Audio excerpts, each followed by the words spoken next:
સાથે સાથે સહયોગી આરતી અને તૃપ્તિ જોડાઈ ગયા છે ટોપ સ્ટોક્સની વિગત લઈને। તો આરતી, ક્યાંથી શરૂઆત? જી, આજે શરૂઆત પેટીએમ સાથે કરીએ। બ્લોક ડીલના સમાચાર અહીંયા આવતા દેખાઈ રહ્યા છે। આજે અહીંયા ફોકસ રાખવાનું છે। મોટી બ્લોક ડીલ શક્ય છે જ્યાં રેઝિલિયન્ટ એસેટ મેનેજમેન્ટ BV 4.98% હિસ્સો અહીંયાથી વેચી શકે છે।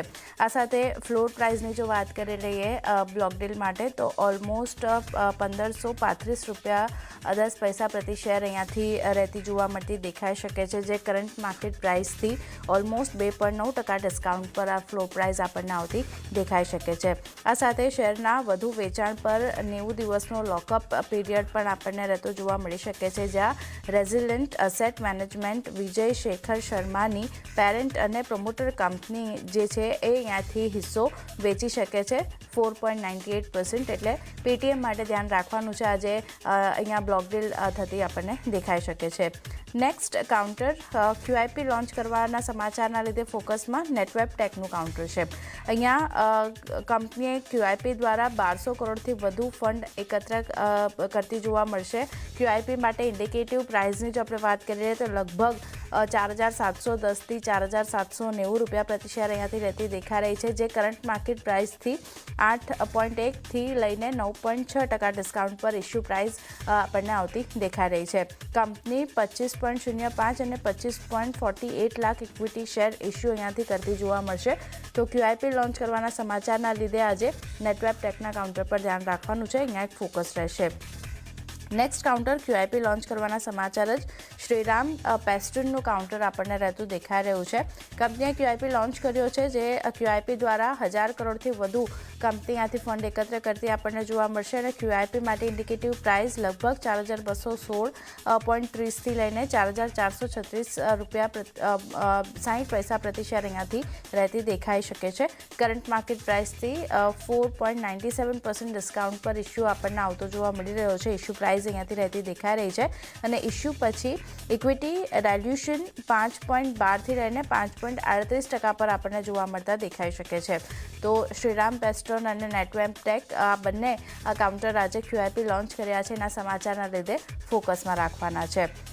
નેક્સ્ટ કાઉન્ટર EMS સ્પેસમાંથી સિરમા છે, PCBL જેવા કાઉન્ટર આપણને રહેતા જોવા મળી શકે છે, કારણ કે સરકાર પાસેથી ECMS એટલે કે ઇલેક્ટ્રોનિક કમ્પોનન્ટ મેન્યુફેક્ચરિંગ સ્કીમને મંજૂરી મળતી દેખાઈ રહી છે અને 5મા તબક્કાને સરકારે મંજૂરી આપી છે।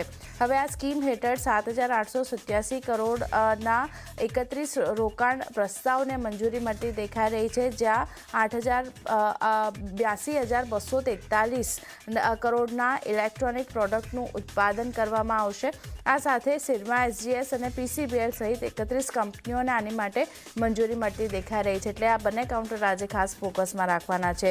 એ સિવાય વિપ્રો ગ્લોબલ એન્જિનિયરિંગને પણ અહીંયાથી 1401 કરોડના રોકાણ માટેની મંજૂરી મળતી દેખાઈ રહી છે। સાથે માઇક્રોમેક્સ પ્રિસિઝન મોલ્ડિંગ્સને 565 કરોડના રોકાણ માટેની મંજૂરી મળી છે। PCBL કેમિકલ્સને પણ અહીંયાથી મંજૂરી મળી છે, લગભગ 329 કરોડના રોકાણ માટેની મંજૂરી મળતી દેખાઈ રહી છે।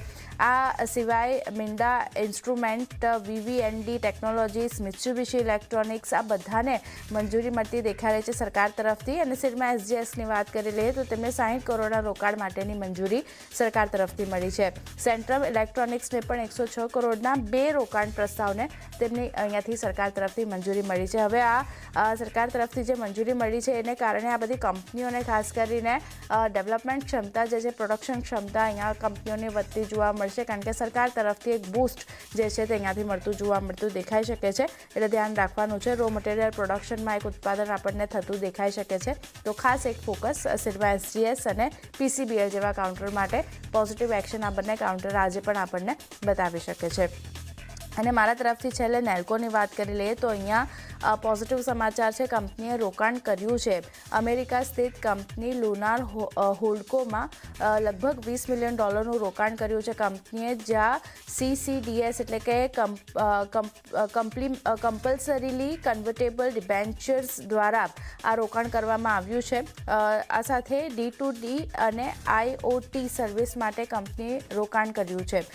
ભારત અને દક્ષિણ એશિયા જે દેશો છે એમાં D2C અને IoT સર્વિસ કંપની હવે પૂરી પાડતી જોવા મળશે. ડાયરેક્ટ ટુ ડિવાઇસ અને ઇન્ટરનેટ ઓફ થિંગ્સ આ બંનેની સર્વિસ અહીંયાથી હવે કંપની જે છે પૂરી પાડશે. જ્યાં લુનાર હોલ્ડકો એલ્કો મોબાઈલ બ્રાન્ડ હેઠળ ઓપરેટ કરે છે અને નેલ્કો મુખ્યત્વે B2B એન્ટરપ્રાઇઝ ડાયવર્સિફિકેશન પર ફોકસ અહીંયાથી કરતું જોવા મળશે. આ સાથે B2C સર્વિસ માટે નેલ્કો ટેલિકોમ ઓપરેટર્સ સાથે પાર્ટનરશિપ કરીને સર્વિસ આપણને આપતી જોવા મળશે.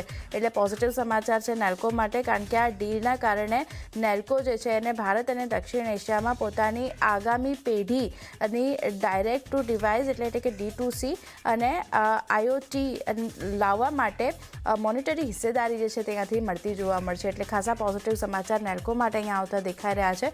તો નેલ્કો પર એક ખાસ ફોકસ રાખવાનું છે. તો ખાસ કરીને પેટીએમ બ્લોક ડીલના સમાચારના લીધે ફોકસમાં, QIP લોન્ચ કરવાના લીધે નેટવેબ અને શ્રીરામ પિસ્ટોન જેવા કાઉન્ટર ફોકસમાં રાખવાના છે અને સિરમા SGS PCBL જેવા કાઉન્ટર સરકારની જે નીતિ આપણને આવતી દેખાઈ રહી છે એને લીધે અહીંયા ફોકસમાં રહેશે. પણ એ સિવાય પણ તૃપ્તિ ઘણા બધા કાઉન્ટર છે જ્યાં નજર રાખવાની છે. ક્યાં ફોકસ?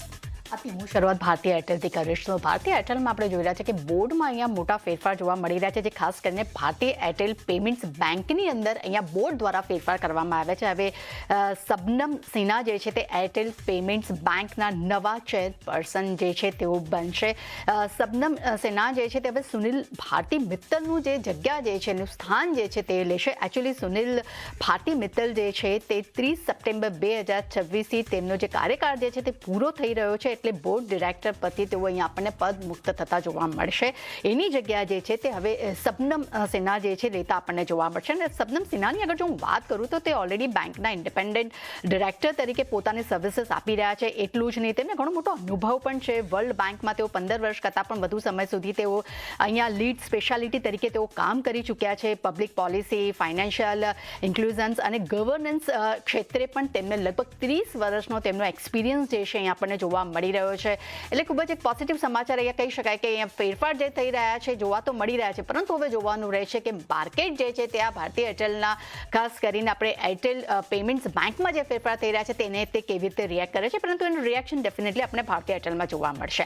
ત્યારબાદ નજર કરશું ઇન્ડિગો પર. અહીંયા થોડાક નેગેટિવ સમાચાર હું કાઉન્ટ કરી રહી છું, કારણ કે ભારત સરકારે અહીંયા સર્જ પ્રાઇઝિંગ માટે નવા ડ્રાફ્ટ જે છે તે સુપ્રીમ કોર્ટમાં તેમને અહીંયા જમા કરી દીધા છે.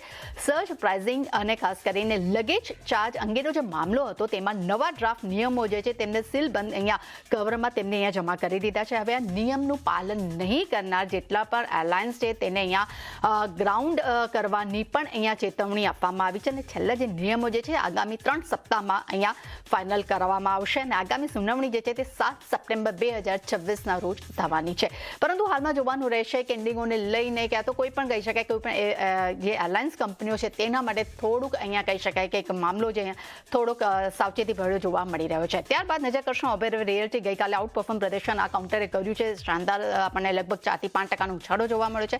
આજે પણ પોઝિટિવ સમાચાર જોવા મળ્યા છે. એકચ્યુઅલી કંપનીને અહીંયા રાહત મળવાના સમાચાર આપણી સમક્ષ જોવા મળી રહ્યા છે. તેમને 360 નોર્થ પ્રોજેક્ટના કાનૂની રેગ્યુલેટરી વિવાદમાં લઈ અહીંયા તેમને કંપનીને જે છે ને મોટી રાહત આપવામાં આવી છે. તેમને DTCPA અહીંયા AIPL દ્વારા રજૂ કરવામાં આવેલી જે અરજી જે છે તે અહીંયા ફગાવી દીધી છે. અહીંયા ડેવલપર્સ લાયસન્સ નંબર 69 ઓફ 2025 અને ડેવલપર્સ ચેન્જની જે મંજૂરી જે છે અહીંયા સંપૂર્ણપણે તેમની માન્ય કરવામાં આવી છે. એટલે કે પંજાબ અને હરિયાણા હાઈકોર્ટ દ્વારા જે કામ ચલાવ પ્રતિબંધ મૂકવામાં આવ્યો હતો તે હવે અહીંયા હટી ગયો છે અને કંપની હવે નવા યુનિટ્સનું વેચાણ અને અલોટમેન્ટ જે છે તે કોઈ પણ કાનૂની અડચણ વગર તેઓ અહીંયા મુક્તપણે અહીંયા તેઓ કરી શકશે. અને ઓલમોસ્ટ અગર જો પ્રોજેક્ટની વાત કરશું તેની જે વેલ્યુ જે છે તે લગભગ અહીંયા 6000 કરોડની છે. એટલે એક પોઝિટિવ સમાચાર અહીંયા કાઉન્ટ કરી શકાય. ત્યારબાદ નજર કરશું અહીંયા સિગલ ઇન્ડિયા માટે. અહીંયા નેગેટિવ સમાચાર છે, કારણ કે દિલ્હી PWD એટલે કે પબ્લિક વર્ક ડિપાર્ટમેન્ટે અહીંયા 331 કરોડનો જે ટેન્ડર જે છે અહીંયા રદ કરી દીધો છે. કંપનીને આના માટે L1 બિડર તરીકે તેમની પસંદગી કરવામાં આવી હતી. એકચ્યુઅલી તેમને દસ્તાવેજોની કંઈક તપાસ કરવામાં આવી, ત્યારબાદ અહીંયા આ નિર્ણય લેવામાં આવ્યો છે. એટલે કે નેગેટિવ અહીંયા આપણે સમાચાર કાઉન્ટ કરી રહ્યા છે. અને છેલ્લે નજર કરશું એ છે ઇન્ડો MIM. નવી લિસ્ટેડ કંપની છે. કંપની લિસ્ટિંગ લિસ્ટિંગ બાદ ખૂબ જ શાનદાર પરફોર્મન્સ કન્ટિન્યુ કરી રહી છે અને હવે પરિણામ પહેલાં જ આપણને જોવા મળી રહ્યા છે, જે ખૂબ જ શાનદાર છે. કંપનીનો નફો વાર્ષિક ધોરણે લગભગ 32% વધતો જોવા મળી રહ્યો છે. આવકના ફ્રન્ટ પર નજર કરશું તો 1218.7 કરોડ અહીંયા આવક આપણને આવતી જોવા મળી છે, એટલે લગભગ 9.5% ઉછાળો જોવા મળી રહ્યો છે. એપિટાના ફ્રન્ટ પર નજર કરીએ તો લગભગ 25% અહીંયા આપણને એપિટા જે છે વધતા જોવા મળે છે અને 406.5 કરોડ પર આપણને એપિટાના નંબર્સ વાર્ષિક ધોરણે આવતા જોવા મળી રહ્યા છે. માર્જિનના ફ્રન્ટ પર નજર કરીએ તો અહીંયા 29.3%થી માર્જિન વધીને 33.4% પર માર્જિન અહીંયા આપણને આવતા જોવા મળ્યા છે. એટલે શાનદાર પરિણામ પણ અહીંયા આપણને ઓવરઓલ અહીંયા જોવા મળી રહ્યા છે. એટલે નીરજ, મારા તરફથી અને આરતી તરફથી ઘણા બધા સ્ટોક્સ ન્યૂઝ પ્રેઝન્ટ કર્યા છે. દરેકમાં એક સારી એવી એક્શન દિવસ દરમિયાન આજે આપણને જોવા મળી શકે છે. જે આભાર આરતી અને તૃપ્તિ, આપ બંનેનો અમારી સાથે જોડાઈને સમગ્ર વિગત આપવા માટે.